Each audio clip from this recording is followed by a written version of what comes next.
to Restore Thrive. We are talking about push-ups today, and specifically how to assess, are you proficient at push-ups?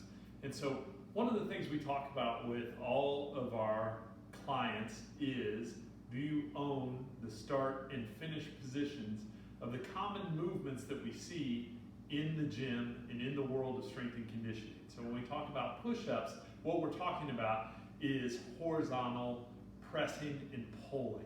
And one of the things that we see is that while people can get a lot of push-ups done, a lot of times they use techniques that don't scale up to other types of activities. Meaning, if we don't have good technique with the basics of strength and conditioning, we're not able to do more advanced exercises. So we've got two quick assessments for you guys to do today that double as homework if you don't do well with these assessments.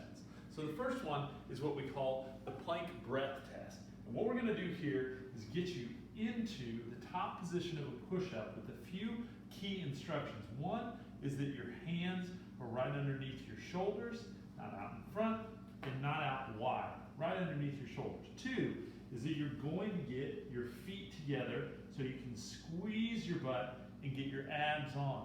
This is top position.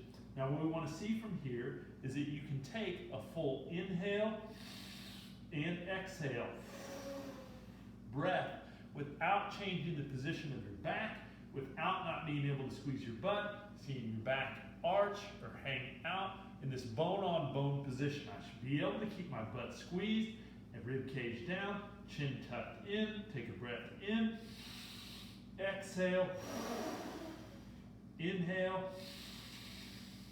exhale. And I should be able to do that for 20 breaths or about 2 minutes total, keeping my butt squeezed and my abs on. If you're not able to do that, there's your opportunity to start practicing. Do it in smaller doses. 3 breaths, 5 breaths, 10 seconds, 15, 20, 30 seconds. Start to work up to that 2 minute or 20 breath landmark. The second piece that we want you to do is what we call the finish position of the push-up. And this requires shoulder extension. Again, we're going to put you in a very familiar position, which is going to be face down on the floor. Your head is going to be in contact with the floor. What we want to see is when we get your arms by your side, like you're at in the bottom of the push-up, that you both have shoulder extension and you can own this bottom position by breathing. So I'm going to bring myself down, my head down to the floor. I'm going to make 2 fists by the side of my chest. What I want to see is, can I keep my abs engaged, pull my hands up off the ground, and again, breathe.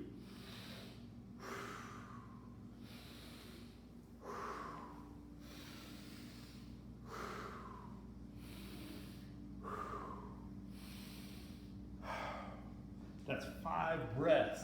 I should be able to take 5 breaths easily or even more in that position without feeling an undue amount of stress through the front of my shoulders or the back of my shoulders or in my low back or in my neck.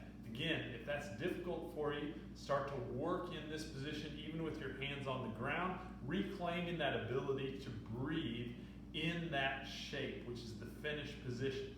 So that's our homework for you guys today. Assess yourself, see how you do. If you have some trouble with either one of these, start to make this a part of your normal warm-up routine, especially on those upper body days. What you'll find is the better you can breathe in these positions, the better you can perform in these positions. We'll talk to you again soon.